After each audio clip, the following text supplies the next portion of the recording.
Miss Lee, put the folder down. It's down. What do you want? We know about the payments you've been stealing from your probationers. For years, probationers in Jackson, Mississippi trusted Lacosta Lee with the fines standing between them and a jail cell. Every single one of them was wrong too. She's in handcuffs before this footage ends. I don't know what you're talking about. You took 2 years worth of payments and they never made it to the court. Okay, so what, are you arresting me or are you just gonna stand? She would not get the chance to explain.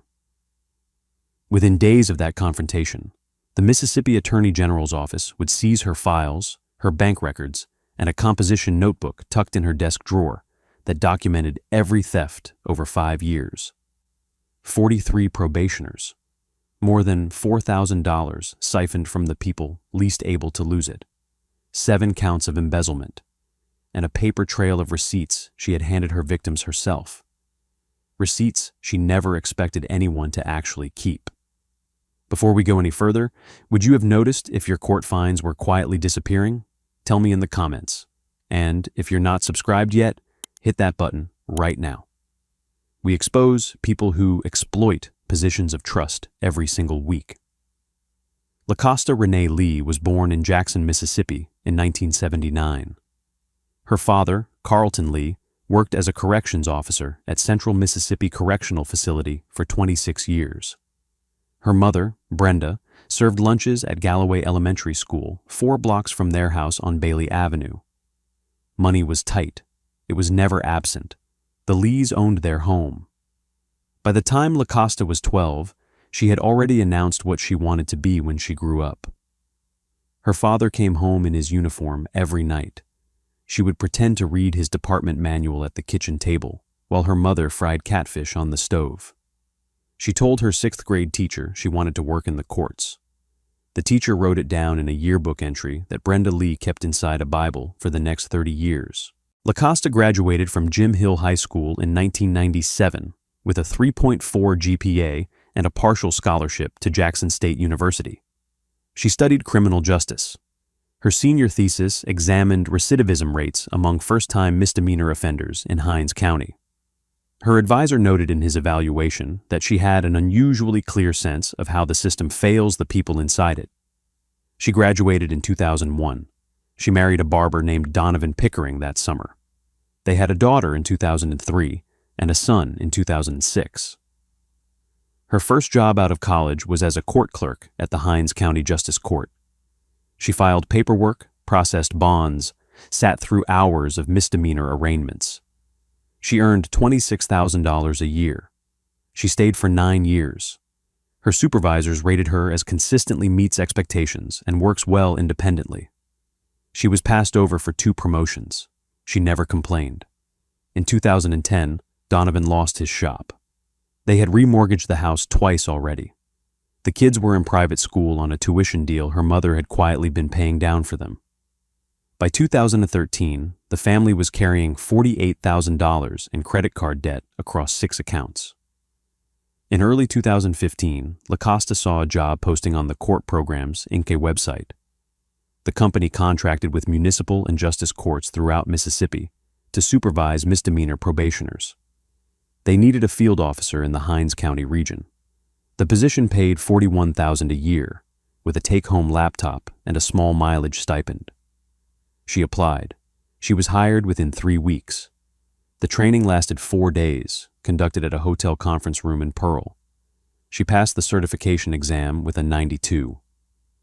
Her first office was a converted storage room behind the Jackson Municipal Court. A folding desk, a locked filing cabinet, a printer that jammed twice a week. The job was simple on paper. Meet with assigned probationers monthly, verify employment, collect fees and fines on behalf of the court, submit reports. She was good at it. The supervising court administrator wrote in her first annual review that she was professional, organized, and demonstrates genuine empathy for the population she serves. She was given an additional caseload 6 months in. By 2017, she was handling more than 200 active probationers across 3 justice courts. The Lee family caught up on their credit cards. They refinanced the house at a lower rate. Brenda Lee retired. Carlton Lee retired the year after. From the outside, everything had stabilized. Then her son was diagnosed with a rare seizure disorder. Court Programs Inc. is a private company headquartered in Brandon, Mississippi. Founded in the late 1990s, it operates under contracts with dozens of municipal and justice courts across the state. The model is straightforward. Courts hand off the supervision of misdemeanor probationers, DUIs, simple assaults, petty thefts, bad checks, to the company. The company assigns a contracted probation officer. The officer manages compliance, monitors employment, collects fees, and reports back to the court. The probationer pays for everything. A monthly supervision fee, typically $40 to $60, court-imposed fines, paid down over the term of probation, restitution to victims when ordered, drug testing fees, late fees, reinstatement fees if probation is revoked and reinstated. In Mississippi, a probationer who falls behind on payments can be jailed for non-payment. The probation officer recommends the violation. The court issues the warrant. The system runs almost entirely on the probationer's compliance and the probation officer's word. Cash was accepted. Money orders were accepted. Some courts allowed personal checks. The probationer received a handwritten or printed receipt at the end of every transaction. The funds were supposed to be logged into the company's case management system within 24 hours, then deposited into the court's account on a weekly schedule. Verification was thin. The contracted officers worked alone in small offices, without supervisors physically present. Audits occurred annually at most, and only on a sample of files. The receipt books were ordered through a regional supplier and kept in the same locked drawer the officers controlled themselves. A missing receipt slip raised no flags. A discrepancy in a single account looked like a probationer's bookkeeping error. And probationers, by definition, were not the kind of witnesses the system tended to believe. The probationers trusted Lacosta because they had no choice. She held the recommendation that could send them to jail. They handed her cash across her folding desk. They thanked her on the way out. She wrote them receipts. The first time Lacosta Lee kept a probationer's money, it was July of 2018. Her son's medication was $1,100 a month, and the insurance company had just denied a renewal. A probationer named Reginald Booker, a 41-year-old construction worker on probation for a simple assault, handed her $300 in 20s. She wrote him a receipt. She marked his account as paid in the case management system. She drove home that night with the money in her purse. Nothing happened. No flag, no phone call, no question. The next month, she did it twice. Then 4 times. Then she stopped counting. The pattern she developed was deliberate. She targeted probationers paying in cash. She targeted the ones least likely to keep their receipts, people with unstable housing, people who treated the receipt slip as proof to be discarded once the next payment cleared. She avoided money orders. She avoided checks. She always wrote a receipt, because refusing to write one would have triggered a complaint. She kept 2 sets of records. The official entries in the company's case management system reflected partial payments, marked down balances, and small adjustments she could justify if questioned. The second set lived in a black and white composition notebook in her desk drawer. Each page listed a probationer's name, the date, the amount she had collected, and the amount she had pocketed. She used a green pen for the official figure and a black pen for the actual. Over the next 4 years, the entries piled up. Tameka Sanders, 26 years old, on probation for shoplifting baby formula, paid $200 in May of 2019. Lacosta logged 80. Antoine Phillips, a barber on probation for a bad check charge of $1,800, paid faithfully every month for 22 months. Half of every payment went into the notebook. Christina Day, a domestic violence survivor on probation after a retaliation charge, paid $125 in cash on a Friday afternoon in October of 2020. Her receipt said $125. The company system said $60. Lacosta did not get rich. The total she stole over 5 years would eventually be calculated at $4,313.75. The number was small enough to seem unremarkable, and that was the point. She skimmed enough to cover the medication copays, the school activity fees, the orthodontist payments, the car insurance shortfalls. She funneled it through her household budget, and her household budget absorbed it without a trace. The signs were all there for anyone looking. Probationers complained quietly to public defenders, to family members, to anyone who would listen, that their balances never seemed to come down. One man told his wife that he had paid his entire fine 3 times over, and the court still said he owed money. His wife told him to stop arguing and just keep paying. A receptionist at one of the justice courts noticed in 2021 that Lacosta's deposit envelopes seemed lighter than her caseload would suggest. She mentioned it once to the court clerk. The clerk shrugged. Court programs handled their own books. Lacosta knew the risks. She kept the notebook locked in the drawer. She never spent the money on anything visible. She never traveled. She never bought a new car. She drove the same 2014 Ford Fusion to work every day, and she answered her phone on the first ring when probationers called with questions about their balances. She also knew, on some level, that the notebook would end her if it was ever found. She kept it anyway. Quick question. How do you think you would react if you found out the person collecting your court fines was pocketing your money? Sound off below. And if you haven't subscribed, do it now. The next part of this story is the part she never thought would come. The unraveling started with a man named Antoine Phillips and a manila folder full of receipts. Phillips was the barber. Probation for an $1,800 bad check charge stemming from a 2018 dispute with a beauty supply wholesaler. He had paid Lacosta steadily, $50, $75, sometimes $100 at a time, across 22 months. He kept every receipt in a folder his wife had given him for his birthday in 2019. She had told him to keep them because he was the kind of man, she said, who would lose his own head if it wasn't attached. In April of 2023, Antoine Phillips was pulled over on Terry Road for a broken brake light. The officer ran his name. A warrant came back. Failure to pay court-ordered fines. Hinds County Justice Court. The bond was $1,500. He spent a night in the Raymond Detention Center. His wife brought the manila folder to the bond hearing the next morning. The public defender, a young attorney named Erica Whitfield, spread the receipts across her desk and ran the numbers.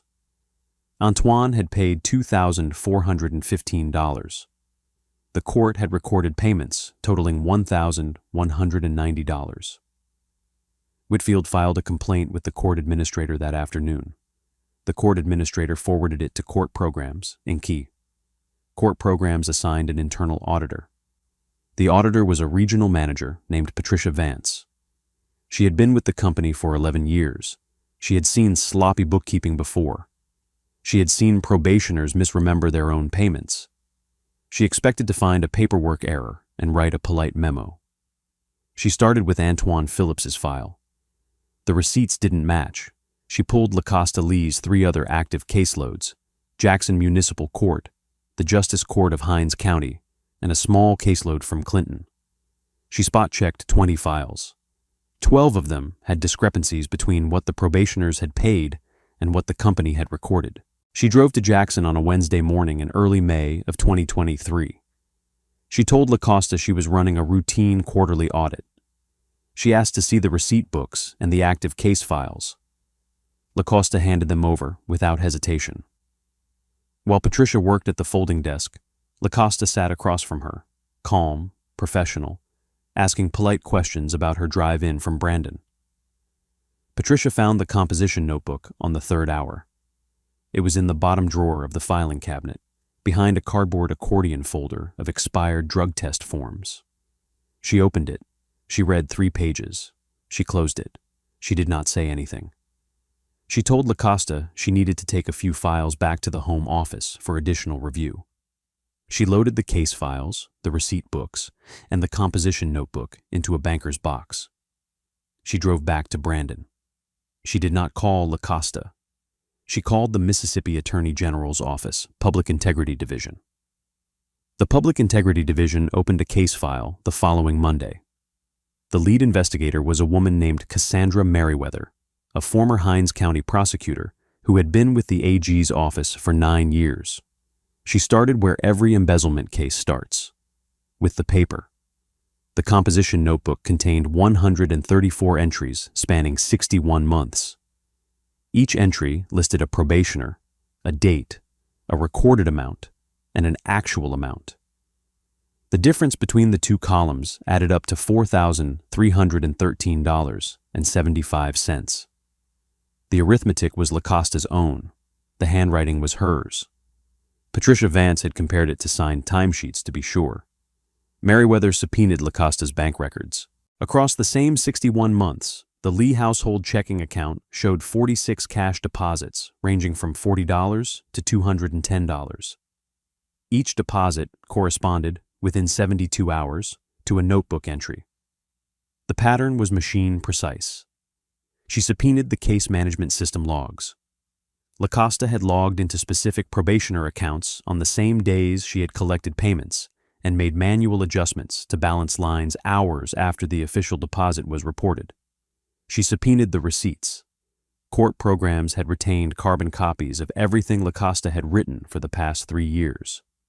43 probationers' receipts did not match the company's recorded payments. Merriweather began contacting the probationers. Most of them were reluctant. They had finished probation. They did not want to relive it. They certainly did not want to file an affidavit against the woman who used to hold their freedom in her hands. Tameka Sanders agreed to testify. So did Antoine Phillips.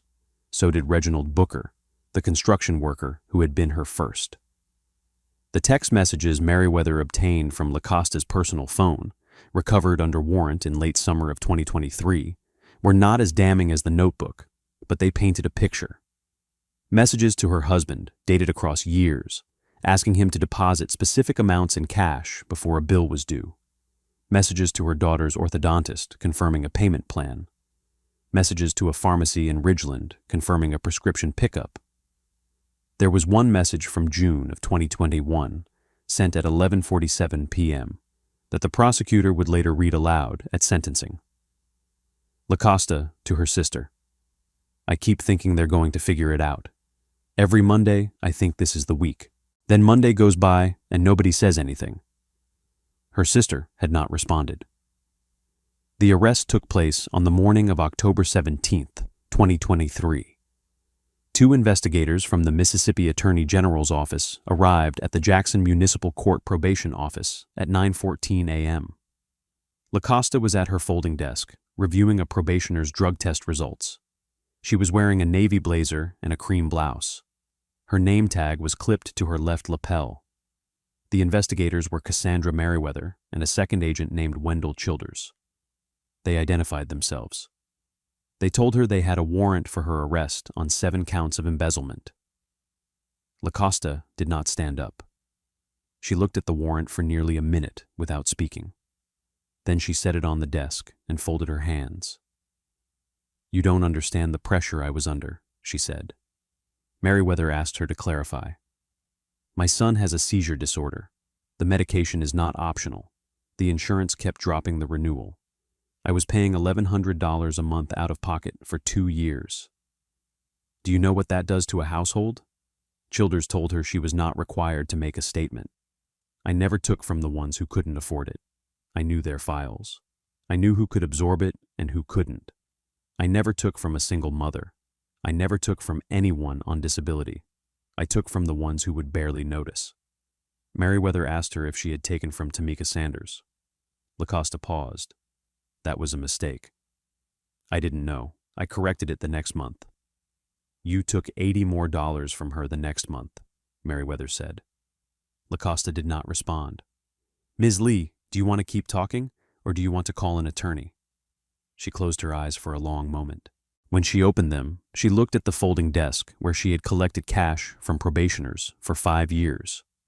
I'd like to call my husband, she said. She was placed in handcuffs at 9:31 a.m. She was walked out the side door of the courthouse by 9:38. She did not say another word until she reached the booking desk at the Hinds County Detention Center. The Hinds County Grand Jury indicted Lacosta Renee Lee on 7 counts of embezzlement on January 11, 2024. Each count corresponded to a specific probationer who had been willing to testify. The maximum exposure under Mississippi Code Section 97-23-19 was 20 years per count. Her attorney was a Jackson defense lawyer named Marcus Whitfield, no relation to the public defender who had filed the original complaint. Whitfield negotiated for 10 months. He argued mitigation. He cited her clean record, her family obligations, her son's medical condition, the relatively modest dollar amount. He pushed for a fully suspended sentence and a restitution order. The Attorney General's office pushed back. The dollar amount was modest, prosecutors argued, but the breach of trust was foundational. Lacosta Lee had stolen from the very people the system had charged her with rehabilitating. She had gambled their freedom against her own household budget. She had written them receipts, knowing those receipts would never be honored. The aggravating factor was not the money, it was the population. She pleaded guilty to all 7 counts on October 8, 2024. The sentencing hearing was held on November 14, 2024, in Hinds County Circuit Court before Judge Adrienne Hartwell Boudreau. 3 of Lacosta's victims appeared in person. Tameka Sanders read first.